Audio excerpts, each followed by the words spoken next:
ప్రెగ్నెన్సీలో షుగర్ వస్తే తీసుకోవాల్సిన జాగ్రత్తలు అండ్ గుడ్ గ్లైసెమిక్ కంట్రోల్ లేకపోతే ప్రెగ్నెన్సీలో వచ్చే కాంప్లికేషన్స్ ఏంటి? This is doctor Ravali Nannapaneni, obstetrician and gynaecologist working at Medsy hospitals Vijayawada. So ప్రెగ్నెన్సీలో షుగర్ ఫస్ట్ ఉందా లేదా అనేది చూసుకోవాలి. మీకు గనక ఇంతకుముందు ప్రెగ్నెన్సీలో షుగర్ వచ్చినా ఆర్ మీరు చాలా ఓవర్ వెయిట్ ఉన్నా లేకపోతే మీకు ఏమైనా పీసీఓడి ఉన్నా మీకు ప్రెగ్నెన్సీ టెస్ట్ అనేది కన్ఫర్మ్ అయిన తర్వాత గైనకాలజిస్ట్ని వెంటనే కన్సల్ట్ అవ్వాలి. అప్పుడు మేము కొన్ని బ్లడ్ టెస్టులు చెప్తాము, అందులో షుగర్ టెస్ట్ అనేది ఒకటి.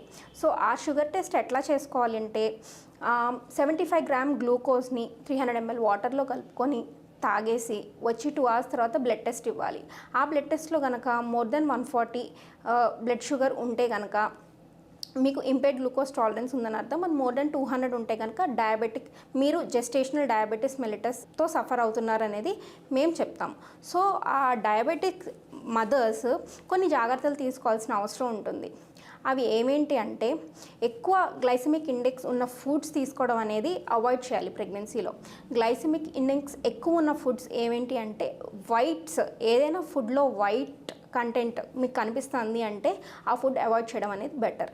So green leafy vegetables, high protein diet, nuts ఇవన్నీ ఎక్కువ తీసుకోవాలి అండ్ హై ఫైబర్ కంటెంట్ ఎక్కువ ఉండాలి. సో యూజువల్గా ప్రెగ్నెన్సీలో కాన్స్టిపేషన్ ఉంటుంది ప్రొజెస్ట్రాన్ హార్మోన్ ఎక్కువ అవడం వల్ల. సో మీరు ఇలా డైటరీ ఫైబర్ ఎక్కువ తీసుకుంటే కనుక ఆ కాన్స్టిపేషన్ కంప్లైంట్ కూడా మీకు ఉండదు.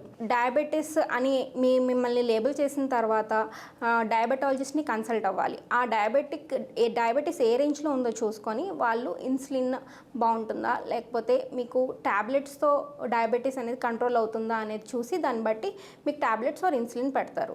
సో వాళ్ళు చెప్పిన విధంగా వాడుకుంటూ గ్లైసెమిక్ ఫుడ్స్ అవాయిడ్ చేస్తూ high fibre diet, green leafy vegetables తీసుకుంటూ గైనకాలజిస్ట్లో వాళ్ళు చెప్పిన ఫాలోఅప్లో ఉంటే మంచిది. అండ్ ప్రెగ్నెన్సీలో ఈ డయాబెటిక్ మదర్స్కి వచ్చే కాంప్లికేషన్స్ విషయానికి వస్తే వాళ్ళకి గ్లైసెమిక్ కంట్రోల్ అంటే బ్లడ్ షుగర్ లెవెల్స్ అనేవి కంట్రోల్లో సరిగా లేకపోవడం వల్ల కాంప్లికేషన్స్ ఎక్కువ వస్తాయి.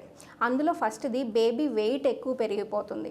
సో ఎక్కువ పెరిగిపోవడం వల్ల సిజేరియన్స్ ఎక్కువ అయ్యే ఛాన్సెస్ ఉంటాయి. అండ్ అలాగే బేబీ చుట్టూరు ఉన్న ఉమ్మనీరు ఎక్కువ అయ్యే అవకాశం ఉంటుంది.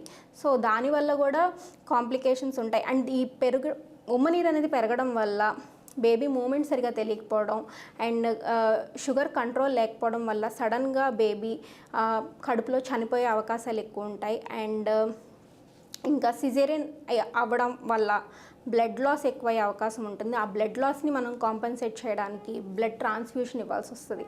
సో ఇవన్నీ మీరు అవాయిడ్ చేయాలి అంటే షుగర్ లెవెల్స్ అనేవి కంట్రోల్లో ఉంచుకోవడం బెటర్. అండ్ డెలివరీ అయిపోయిన తర్వాత 6 వారాలకి మనం బ్లడ్ టెస్ట్ చేస్తాం. ఆ బ్లడ్ టెస్ట్లో గనక మీరు ఇంకా షుగర్ లెవెల్స్ ఎక్కువ ఉన్నాయని తెలిస్తే మాత్రం డయాబెటిక్ మెడికేషన్ అనేది డయాబెటాలజిస్ట్లో ఫాలోఅప్లో ఉండాలి. Thank you.